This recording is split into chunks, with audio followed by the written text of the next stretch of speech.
So there are a whole range of natural disasters that can befall a garden. We have wildfires, we have floods, among many other things, heat waves, cold snaps, unexpected freezes.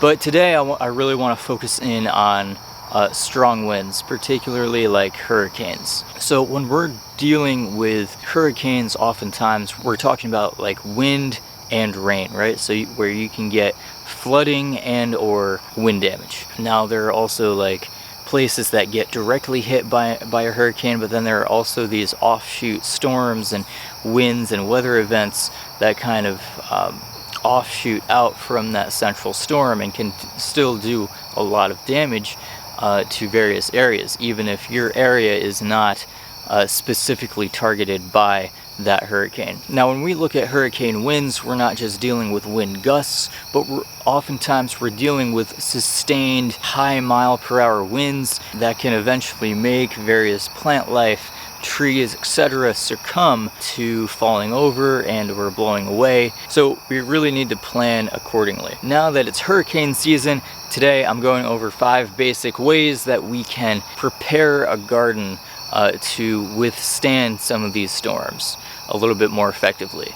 So if you have any compost containers or any other types of containers or equipment that might have pieces that could blow off pretty easily in any type of strong wind, it's always a good idea to make sure that these things are secure, right? We want to make sure that the door on this particular composter, the door is like secured and shut on there, and the lid here is on all the way, and also this particular one turns, so now it's locked, right? Because we want to make sure that we don't lose any pieces of our equipment and that those pieces don't end up damaging plants or a house or anything like that. So just take a walk through the property, around the property, and just make sure that everything is battened down and ready to go.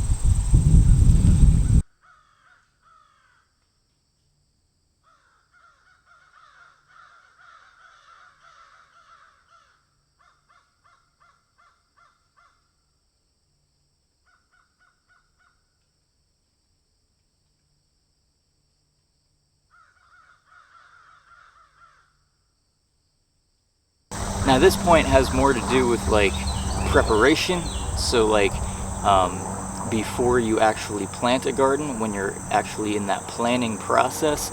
But when planting a garden, it's generally good to have taller plants towards the middle, have the shorter plants and sturdier plants on the perimeter near the outside, right? And then of course with any necessary or beneficial staking that may make those plants a little bit more resistant, right?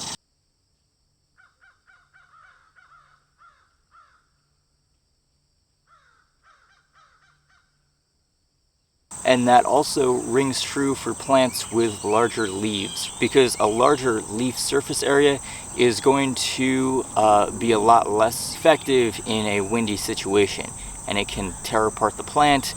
It may uproot the plant in certain situations. It may cause lodging.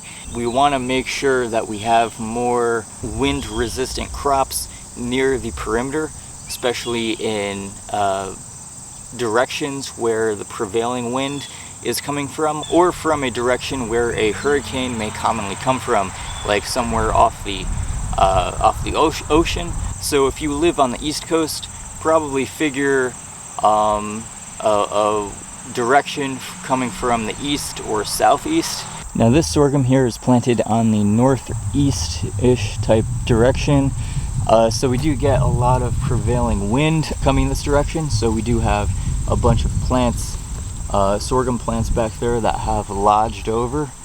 This would not be the optimal place to really plant sorghum, right? Where you want to plant sorghum is really deeper down inside the garden, where the sorghum is a lot taller, but it's also in the middle of the garden. It's surrounded by the sumac trees and a bunch of other plants, and that has not sustained much wind damage at all.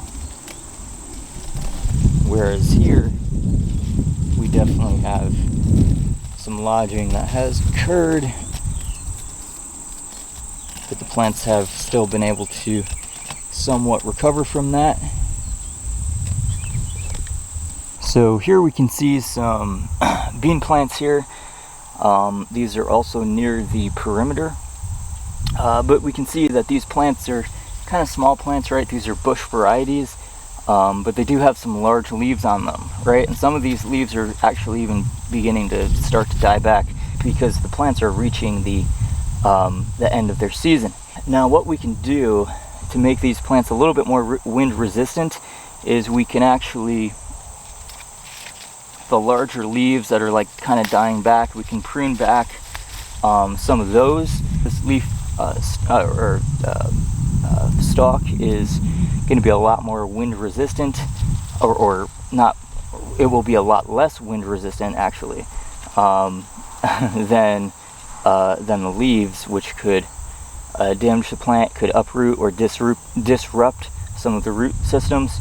But especially with like larger, more developed bean plants or vining beans, it might be good to like defoliate some of those leaves before some type of a storm or windy situation, so that that trellised plant or the vines or whatever can survive that situation a lot more smoothly, a lot more fluidly, and then they can maybe regrow some of those leaves at a later time. Another good practice is to check on some of the woody perennials that may be growing in the garden or on the landscape. In many cases, whether they're big trees, small trees, or shrubs, or perennial vines even, or anything like that, we want to try to make them the least amount of wind resistant as possible, right? Especially with big trees that are near a garden or overhanging a house. If there are any weird or precarious limbs that could potentially be problematic, you might want to consider taking care of those. Or if there are any standing dead branches that might snap off in the next storm or heavy wind, it might be a good idea to remove those before they remove themselves. Now, looking at these sumac trees, a lot of these staghorn sumac trees I use in the garden for shade, and I try to make sure that I prune them back every so often so that that shade is maintained and I don't get too much of it. And it also makes the plant a lot more resilient to windy conditions, right? Because these trees are very shallow rooted in the soil, so it doesn't take much to tip them over. Plus they have a very broad surface area that the wind can hit with all the branches and leaves up at the top of the tree, and it can very easily snap off branches or parts of the tree and topple it over. So what I usually do is I take a few inches up from the beginning of this year's growth, and then I'll just snap that off. There we go. Try to make sure it doesn't hit any plants underneath.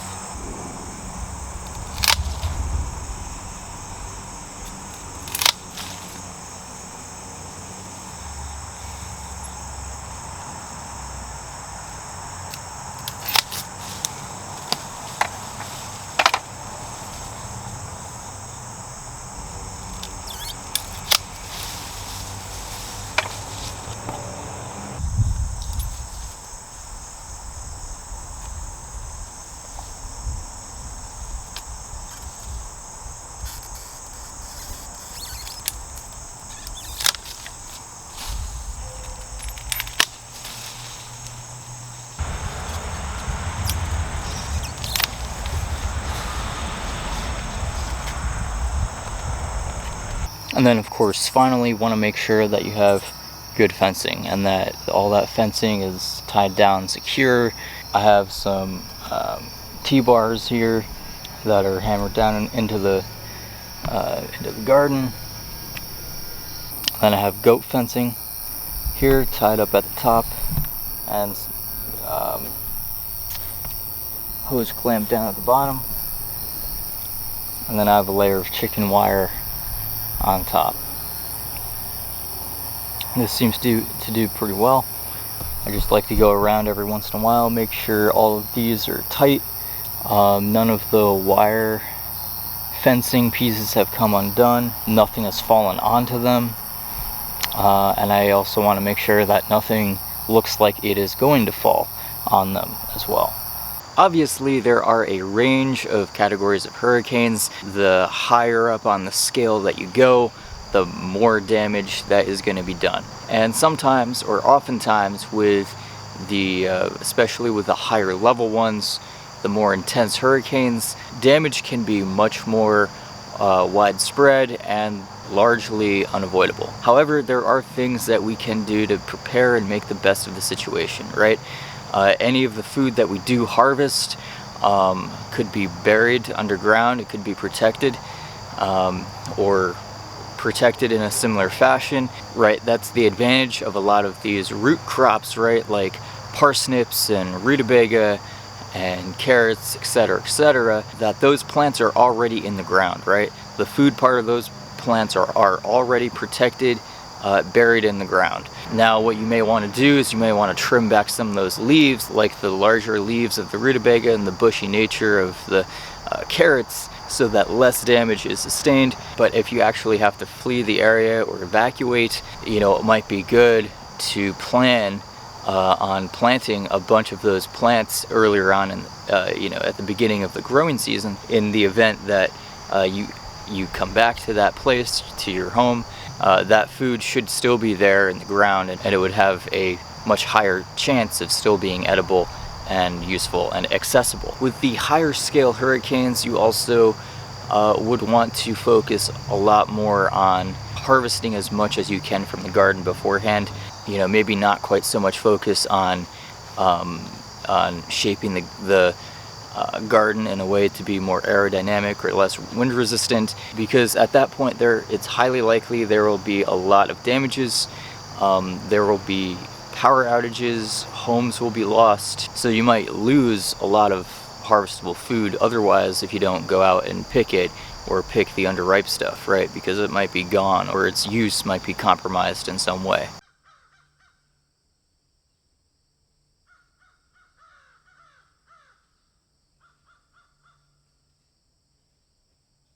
So you're really probably better off just focusing primarily on harvesting what you can, because there's a much higher risk that the garden will not be intact as it was before the hurricane, and you might lose a lot of that productivity, you might lose a lot of your crops. And additionally, also with the power outages, possible food shortages, and things of that nature, you might need that food that you harvested, right? To keep you going for a few days, a few weeks, however long it may be. So this is not just a skill set to use in the moment when you need it, but it's better off that you practice beforehand, right? So for the next storm, however minor it may be or it may seem, plan for it as if it were a hurricane or some major storm event that could do damage, right? How would you change the garden accordingly? How would you prune this plant or that bush? You know, what would you do with your trellised vines? Making sure there are your tools and equipment won't blow away, whether it's dismantling it and taking it inside, or if it's securing it down in place, or making sure it's in a location protected from winds that could possibly come from either the prevailing direction or from potential path for a hurricane. And also like your plan of prioritizing certain types of foods to harvest, to protect, you know, preserving them, storing them in the house. Experiment with it, have fun with it, and after that, debrief, like what worked well, what didn't work well. How could you have pruned this tree differently? You know, how could you have been more efficient with your time management throughout the whole process, or in a specific part of the whole process? What areas of improvement do you need to do? What were some things that really worked well? What are some potential experiments for the next time, right? You do a practice run of this. So I hope you enjoyed this video. Thank you so much for checking it out. I look forward to seeing you in a future video. Take care.